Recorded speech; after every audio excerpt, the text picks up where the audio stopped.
Hi everyone! Today I've got 3 absolutely stunning books to show you, and you've probably seen these books because they've been out for quite a while, but I've only just got my hands on them and the quality is just out of this world. So they're all by the same artist, Sarah Richter. Hopefully I'm saying that right.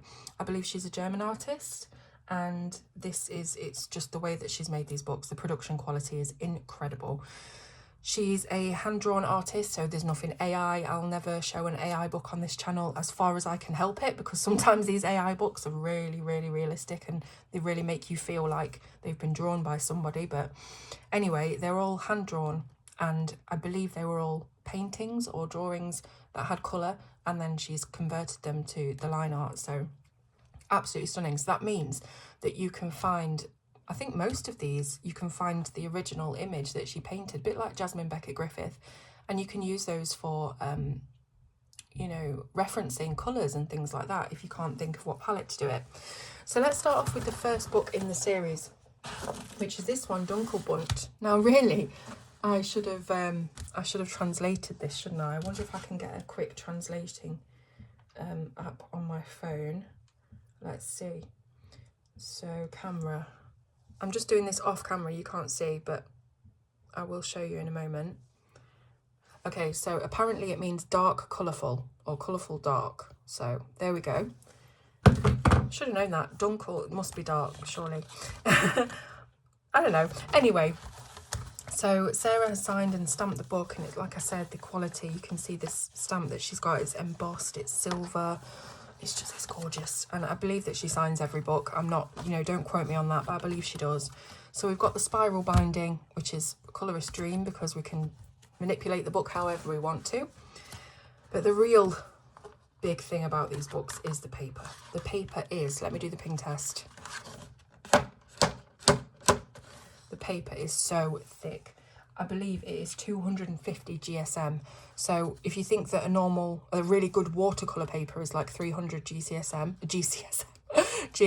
then it's not far away from that. It's really, really thick. So we'll go through the book. Like I say, I've got 3 to get through, so I'm going to be quite quick. But you can slow it down, pause it, whatever you want to do. So we've got Book Belongs to page. And all of Sarah's work is very dark, very gothic fantasy. So if you're into that, you will absolutely adore these books. Like I said, the quality is just unmatched. The paper is fairly smooth. I can feel it does have a slight tooth to it, but it's nothing incredible. You know, that the paper's not really, really grainy. So I wouldn't worry about that. Again, you'll see my coloured pencil work later on, so you'll know how they work on the paper. So each illustration is named, as you can see on the back. So this is Mina, I believe. Yeah, so this is Mina, and this is Valandriel. Now look at this, the bat in the headdress. She's been bitten on the neck. Just love, look at this collar, emulating a bat wing. Stunning. Queen of the Night, I think that was Queen of the Night was the previous one. And then this one's a little bit more futuristic, so short cropped hair, lots of these futuristic details, and that one's called Shibalba. Really like this one. I don't know, there's just something really natural about it. Again, you've got some futuristic detail, but I also feel a tribal essence from this, and that's Quiline. So that could be like Quileute. I believe that's a Native American tribe. And then look at this, it's like the masks that we're all forced to wear in COVID, but this one is made of some kind of creature's skeletal wing. It's cool. And that was Furiosa. Then we have this girl, she's got incredibly long arms, sort of crouched on this piece of stone. That was Midnight. And then here is a masquerade ball face, so she's got the masquerade mask. And these are all really close-up portraits, so fantastic for practicing and blending skin tone, doing detailed eyes, detailed hair, things like that. I've just finished working on a hair tutorial where I try and emulate this kind of brownish reddish hair. So plenty of hair tutorials on my channel and on other people's channels, so you can always go and hunt around on YouTube if you're not really sure how to do hair. Rose, that was. And then this one, look at this, it's like a huge animal skull making up this headdress. That one's called Dragon Mask. This was one I was going to colour. Really, really like this one. It's like a broken porcelain doll, possessed evil doll. And it's called Gothic Doll, so I really like that one. We've got the mirror that's smashed, and in the bits of mirror that have smashed you can see the skull. Of course I love this book. You know how into gothic and scary and horror things that I am, so of course I love it. This one's a little bit more of a zoomed out image, so you've got a bit more of the body on this one, and that was called A Winter's Tale.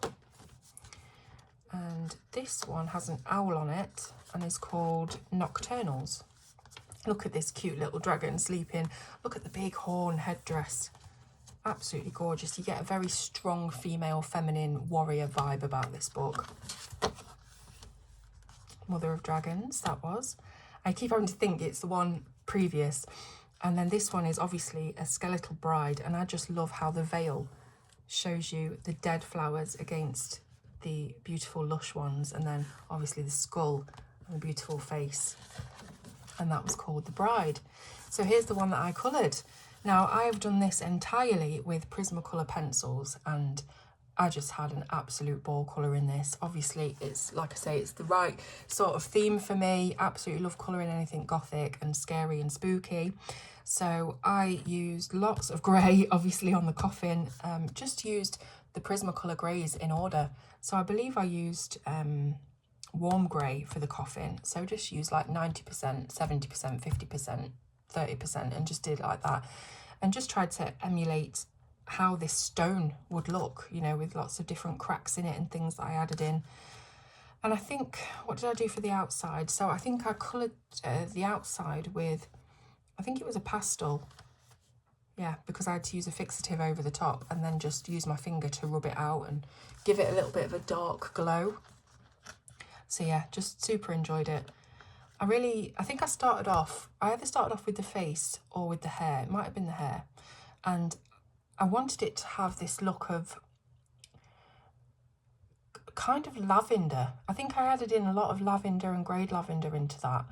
And I don't really know what I was thinking, because obviously, you know, you might think to do black hair or something bright red or something like that, but I wanted to go with it kind of a very pale purple.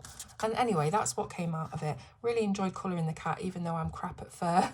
I just did lots of sharp pencil zigzag lines to try and get the fur of the cat. So yeah, really, really enjoyed it. And again, you can see how well the pencils work on the paper. So we have the one from the front of the book with the moth over her eye, as you can see. Death's Head moth as well. Silence the Lambs, if you know, you know. Lady Moth, that was called. And then we've got another, lots of bone and carcass sort of warrior armour going on. That one's called Dark Ages. Now we've got a male character with like elf-like ears or dwarfy-like ears. Hang on, he's got these plaits. It could be elf, like Legolas type. See what it says? Glanduil. So that sounds like an elf, doesn't it? It sounds like a Tolkien type of name. And then this one again with the ram's horns going around, and they've even got melted candles on them. Just gorgeous. Another male figure here with a little bit of a restrictive collar going on. What's he called? Johnny Thunderstorm. What a name. That is like a proper superhero name. That's like something off The Boys, you know, Johnny Thunderstorm. And then we've got a bit of a bat lady. She's got huge wings like the bat coming from her wrists. That's Lilith. I believe is the dark god of hell or goddess of hell or something. And then we've got a pumpkin one with lots of kind of ivy leaves, and this will be really great done in that autumn colour palette for Halloween. Now I have coloured this one before as a standalone illustration, and really enjoyed doing that. So it's like Frankenstein's bride. And then, wow, look at this. You can only see her eyes, and they've got kind of cracks in the irises. This is like something from Mad Max. I've only watched that film once because it was really freaky and I just didn't get it, but yeah, that was called Dreamcatcher. And then this one is really super close up. That was called Nahimana. And then here we are at the end. So this tells you where you can find Sarah. She's got, of course, the Etsy shop where you'll buy the books from, and I'll leave those links in the description so you can click on those. Instagram, Facebook, and then her website. So there we go, and that little one there was Savannah. So there's book one, and it shows you all of the illustrations on the back.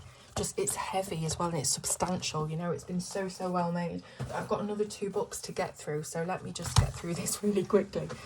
This one is Nachtschwärmer. Let's do a translate on that. Now this must be night, so I'm just going to do a guess on that. Let's do a translate. Okay, what have we got? Night warmer, Nachtschwärmer, that makes sense. So there we go. I think German is quite close in some of its words to English. Nacht is obviously night. So here we go. This one again is a line art book. You'll see the next 3rd and final book is a grayscale book. But I do prefer Sarah's line art books. I have told her that as well. I do think that her grayscale is a little bit too dark, and we've talked about this, and it's not a bad thing. I know there's a lot of people that love to colour dark grayscale. It's just not my thing. I do like her very light grayscale. But anyways, let's go back to this book. So line art, book belongs to, and here's the page that I coloured. So what did I colour this with? I coloured this with I've got them under here. What are they called? They're called IERS markers. I don't know how you're meant to pronounce it, but they come in big cases like this. I'm going to have to review them. Really big cases. They are alcohol markers. Just quickly show you the inside.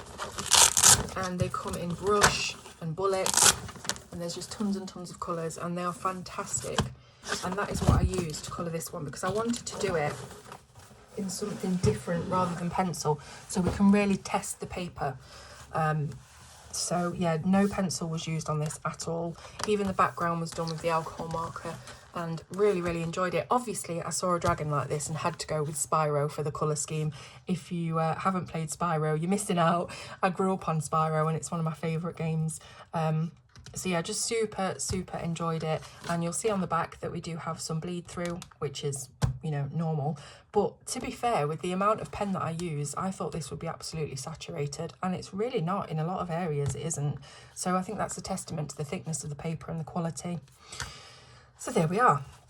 Now we've got the unicorn. Again, it's always got this kind of undead theme about it. We've got the bones, the skeletal structure. That's the dark unicorn. And here it is again, sort of running away from the scary haunted house on the hill. And we've got a couple more unicorns here. Get the big moon behind it as well. I'd love to see that one done, you know, so that it looks like it's glowing. So we have a wolf howling, lots of florals on this. I think these are lilies, which I think are a funeral flower usually, aren't they? So you've still got that little bit of gothic essence in there. Look at this one. I thought about colouring this. It was it's a skeleton, obviously, with the raven underneath, and then he's actually sitting in the pelvic bone. So yeah, we've got, again, I think this is the one from the front, is it not? Yeah. So there's how she coloured it, how Sarah coloured it. And that was Pegasus.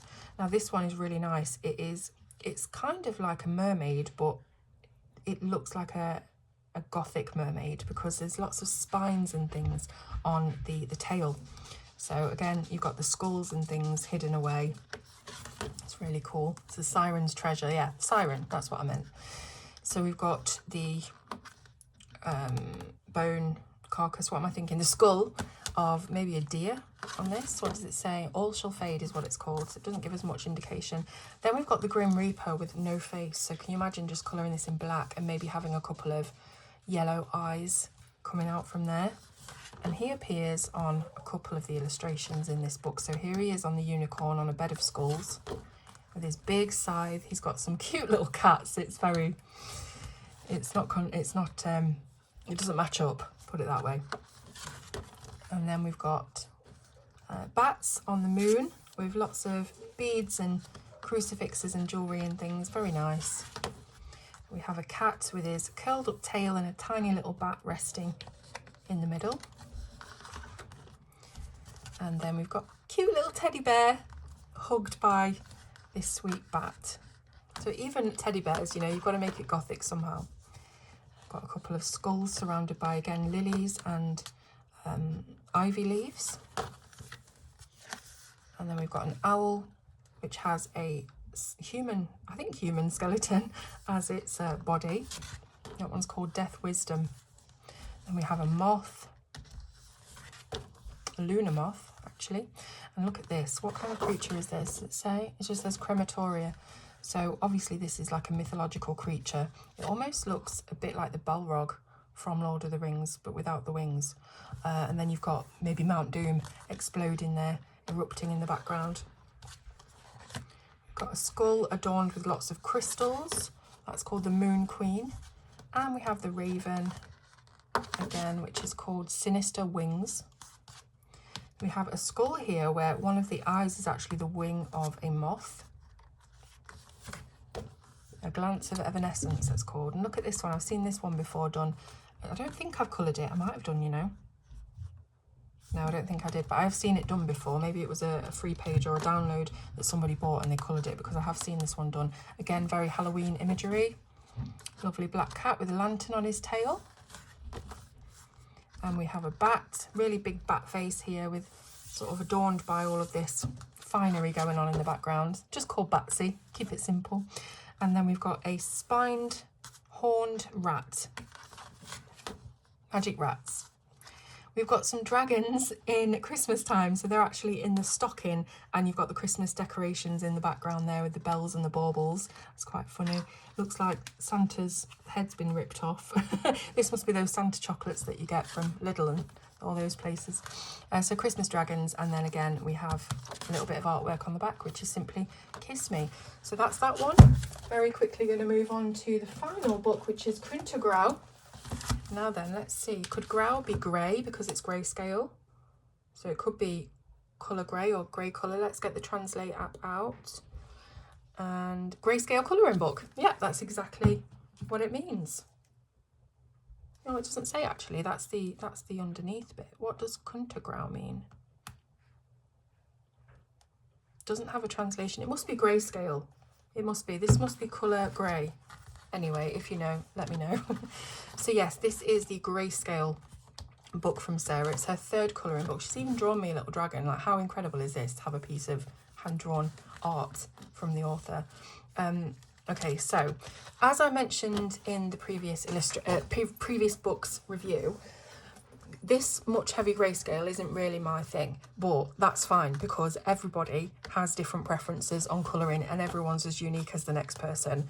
So somebody might absolutely adore this.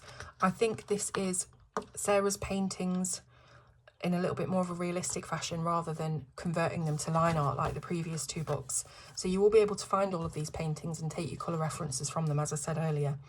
But, you know, absolutely stunning. And some of the lighter grayscale ones like this one aren't too bad at all. This dragon is absolutely beautiful and I'm not disputing that whatsoever. Another gorgeous one.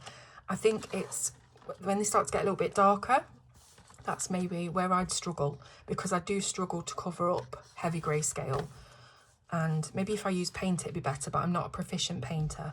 So here you can see there's a lot of really dark black kind of areas. Gorgeous again on the dragon. Very realistic this time. This is gorgeous as well. I mean, look, you've got the Dead Men Tell No Tales skeleton under here and the siren. But look at this. It's like a demon in her fin. Just the artwork is, you know, undeniably beautiful. Yeah, look, Davy Jones Locker. What did I say? Dead Men Tell No Tales, or whatever. Similar. This is the front cover one, so you can see how she originally painted it. And then we've got some little dragons. So this could be the Dragon Queen, could be the Khaleesi. Dragon Keeper it's called. This one is a landscape format, so here you can see that. Again, it's just a little bit too dark for my preference, but I'm sure, I mean, look at this. How gorgeous is he? He's got his little daggers, his weapons, his blade. Absolutely stunning and very, very realistic. Like, Sarah is incredibly talented as an artist.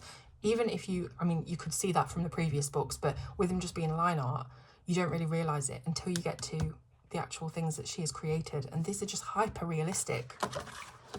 I mean, look at this. Anyone else would think that this is a photograph that someone's turned into black and white. It's just absolutely stunning. This is really fun as well. She's got this kind of emo goth look going on. Really like this because it's got the cowboys and Indians on it. It is that kind of dead or alive poster with a reward at the bottom. You've got the carcass skull of the ram or whatever creature it is, the guns. It's got a really cool, you could get your tea bags and your coffee and stain that like you used to do at school. I'd have a lot of fun colouring that, but I just think it's just a little bit too dark. Again, here we've got another landscape one, another dragon. So if you are into your dragons, this might be the book of choice out of the 3 of them. And then this is a beautiful lady again with the candles melting. I think we saw something similar in the previous book, didn't we? And here's the one that I've coloured. So again, I used markers for this because I was really into using the markers from the second book. And you know what? I don't mind it at all. I've managed to create somewhat of a glow from the lanterns here. And I did use Sarah's original painting for some of the colour inspiration on this. I used my own colours for the dress, the wings, the hair, but you know, just to see how I would get these light sources in and things like that, I did look at the reference photo. But I think markers are a good shout on these books rather than pencils. I believe it kind of covers the grey a little bit better, and a lot of this was grey anyway with it being stonework. And then, you know, with the sky, we did have some dark areas of cloud, and I just managed to make that look like the moon was breaking through. So it's not the best piece I've ever coloured, and, you know, I'm not incredibly proud of it, but I think I did my absolute best. And I've forgotten to do these ivy, this crawling ivy down here, I've just realised. But yeah, again, enjoyed it, enjoyed the process. And you can see the bleed through on the back there, but nothing on the other side. Can't remember if I did put a protective sheet behind it or not. Usually I forget. But anyways, look at him. Gorgeous, gorgeous, gorgeous. It's like a Dragos kind of character. And we have another dragon. This one looks somewhat more scary. And honestly, I just can't get over how photorealistic Sarah's work is. That was Darius, by the way. Does anybody remember Darius Dinesh? I think he was later called Darius Campbell. He was a contestant, there we go, on, was it X Factor or was it Pop Idol? I think it was Pop Idol. And everyone, I'm going off on a tangent here, I know. But do you know what? He made the best album. It is such a fantastic album, his debut album. And unfortunately, he passed away a few years ago, and it's really, really sad. But that album, as camp and cheesy as his music is, I bloody love that album. Anyway, I've gone on a tangent. So, who's this? Let's have a look. This is Night's Embrace. You can see the bats are holding up her cloak. And again, this one isn't too dark, especially on the character here, so this is a good one. This one's quite light. I think it loses a lot of definition and detail, though. But yeah, again, probably be ideal to colour with pencils. This one, it's not too dark. And that was called the Venetian Rose. Here we are. Look at these bats holding up the swing. Like, the imagination and the original ideas that are in these books are incredible. That's Dracula's Bride. And here is another dragon on the crag, on the cliff, on the rocks. So thick, this paper, honestly. That was Cameron. And then here we've got, what are these called? A fawn? I think these are fawns, right? Like Pan, because he's got the flute. If you know anything about Greek mythology, I think he's called Pan. I did a book review not long ago where this character was in there, so that's how I remember. Faunus, there you go. And again, another big stonework one, the weeping angel holding on to this lady, and the skeletal hands clawing up from below.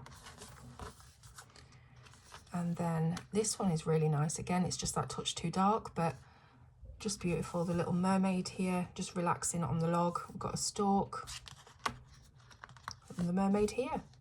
Honestly, it's a beautiful book. Even if you don't colour it, it's a beautiful book to have as an art book.